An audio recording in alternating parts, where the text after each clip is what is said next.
Recruitment. The accountant's dilemma since the dawn of time. Do you offer more money than your competition?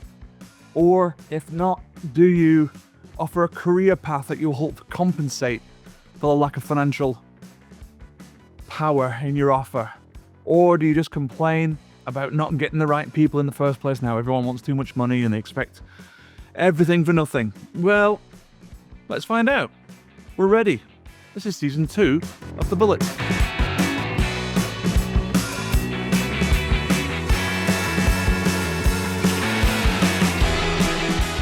So we start season 2 with a thank you. In season 1, I think over 90,000 of you listened to the first 6 episodes, or at least 90,000 listens. And there might have been several listens by each of you, and thank you for that, if that's the case as well. We also want to thank Free Agent and 4Impact Data for that first season sponsorship.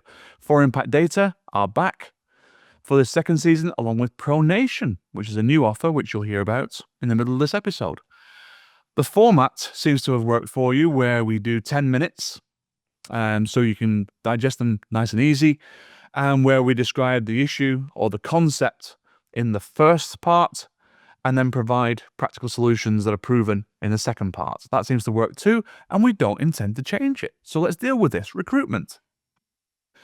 2008, 2009, I remember practices speaking to me saying, oh, global financial crisis, war on talent, big firms are snapping up all the quality university graduates and spitting out the ones that weren't good cultural fits, and that's the ones we have to choose from. In 2025, I hear recruitment, so much demand, bigger than supply for professionals, and therefore all the big firms are just taking up all the good ones, and ones that aren't a cultural fit are getting spat out. And because they've been originally scooped up by the big ones, these ones that we have to deal with afterwards, they just want big compensation packages and don't want to do any work, and it's all very entitled. Blah, blah, blah, blah, blah, blah, blah, blah. Yeah, does that sound like you? Sounds like most of the firms I've been talking to. But there are exceptions, And with recruitment, what I see for most firms is that you're not doing anything differently, or indeed better, than you have done at any given time in your history to recruit talent. You put your job posting out online or in some form of print ad, and you get your resumes or CVs in, depending on where in the world you're listening to this or watching this right now. And then you go and interview people, and they're all much of a muchness, and the standout one wants too much money, and the one that look promising decides that they don't want to do half the work that you want them to do, and it's beneath them, and you complain about entitlement and how in your day you didn't even ask how much money was on offer. You just were grateful for the opportunity. And maybe that's true. Maybe that's right. That things have changed, and you're still in practice, and you're still running your practice. So you have to adapt. Okay? And so let's bear in mind that this recruitment issue isn't going away. I just described the scenario from 2008, 2009, and from 2025. So if the Bullet podcast exists 20 years from now, guess what we'll be talking about there? Unless we adopt things that work. Oh, things that work. Speaking of things that work, that's what this is for. Here's a quick word from our season sponsors, and then I'll be back with some bullets for you how to overcome this issue. Do you need more time, money, confidence, or a better team? We know your struggles. Many accountants work tirelessly for their clients and still end up with a loss-making business. It's time for a change. ProNation works with accounting firms worldwide, and we have the expertise to help you step by step to get the firm you desire. Transform your practice today with ProNation. Implement effective growth systems, increase earnings, and build confidence to attract better clients, and develop a strong and experienced team.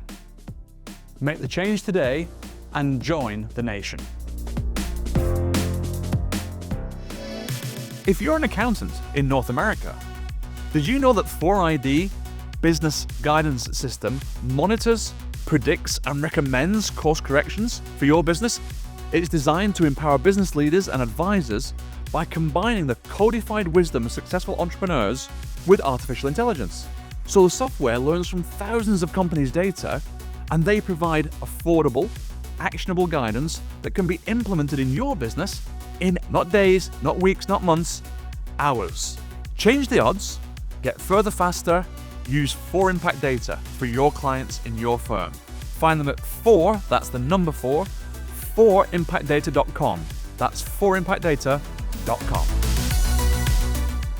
Right, so what can I provide you with that works in recruiting now, has worked in recruiting before, and is likely to work in recruiting in the future? I have 3 bullets for you for this episode.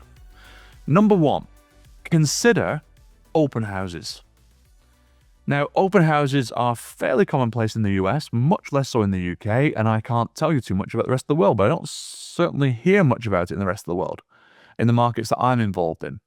And an open house, rather than posting a job opening, it's you have an event, which is always out of office hours, generally in the early evening, which gives people a chance to leave wherever they're working now and get to wherever you are. And you put a little bit of food on and you give them a welcome, and a few members of your team are there. And it's about a 1-hour experience where 20 minutes of it is you giving a presentation on the firm and its history and its values and what it offers and why anybody should want to work there. Then roughly 20 minutes is spent where the team take them around your offices and show them what it's like to work there and what the place actually looks like and feels like. And then about another 10 minutes of that then is to bring them back into the main room and to take general questions, not questions on pay necessarily, but questions on the nature of work, the type of clients that you act for, and see how proactive your group and cohort are. And then the final 10 minutes is to say to them, right, you've seen us, you know all about us, you know what it's like to work here, you know what the openings are right now. Self-select.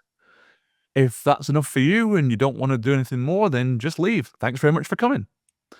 If you do want to have a shot at working here, then so-and-so stood right there with their iPad and their digital calendar, book in for an interview right now, before you leave.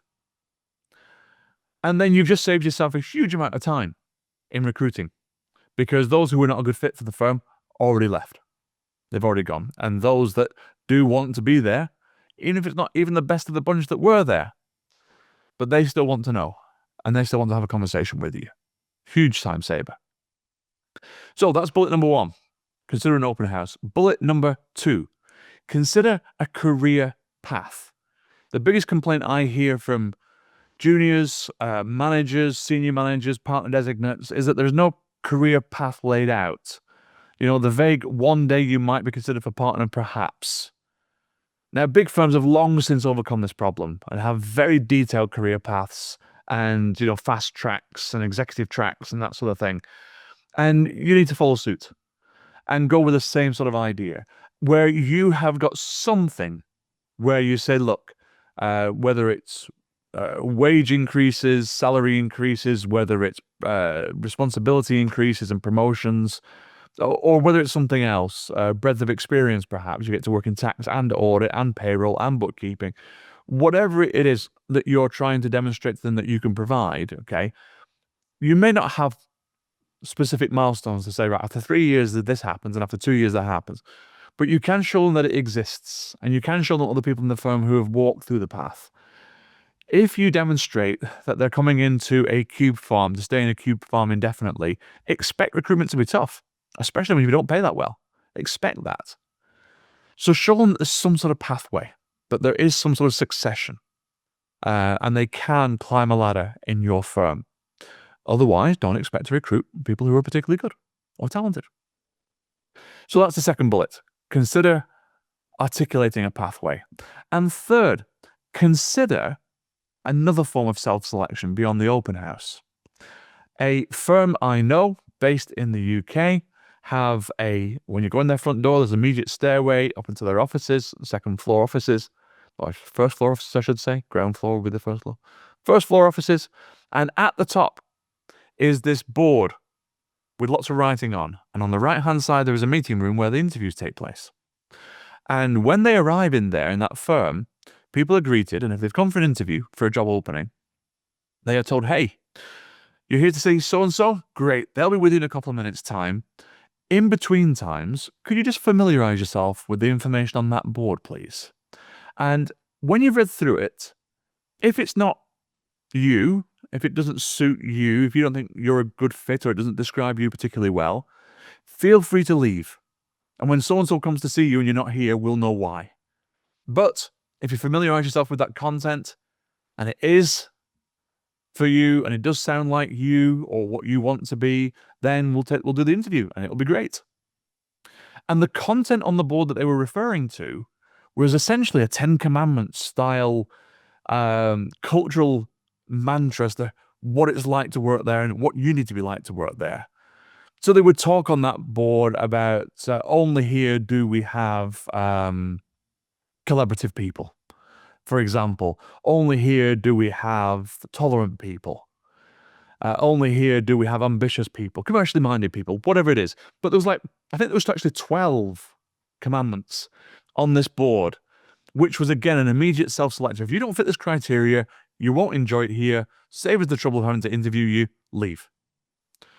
And they were so specific on the type of individual they wanted, not the type of skill set, bear in mind, but the type of individual that they wanted, that it cut hours and hours and hours out of the recruitment process. It cut thousands out of the spend. When you're not paying for the wrong people, whether it's through an agency or just a hiring decision, and you find out you've got the wrong person after 6 weeks, you're not paying out based on that. Huge time saver. And the opposite angle might be, but that does not discriminate. If you're not one of those people, you don't get to work in this firm. Yeah, it does. What's wrong with that? Because the person who decides that is the interviewee, not the organization, not the practice, not the firm. The individual is given the responsibility of deciding whether they're that sort of person. So it's positive, personal discrimination. Have you ever seen positive peer pressure in action? Well, that's what happens there. So our 3 bullets, guys. Please consider the possibility of an open house. So you do a one-to-many approach rather than a one-to-one approach in the first instance to select the right people for your firm, assuming you've got that many resumes on your desk or CVs on your desk. Number 2, consider articulating a career path so that they're emotionally invested in what you're trying to do, that there's a future for them in this role. And number 3, consider defining who works well in your firm so that they can self-select, again saving you time and money in the interview process.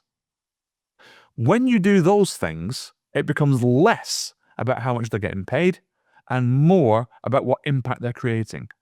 And for this generation, at the time of this recording, that is a really important metric for you to factor into your recruitment processes, because it's not just about the money anymore. Still important, but not all about the money. So there you go. 3 recruitment bullets for you to put into practice immediately. And yes, that was a deliberate play on words. And I will see you on the next episode. Until then, thank you very much to our sponsors for being with us on this 2nd season, and I will catch you on the next bullet. Bye for now.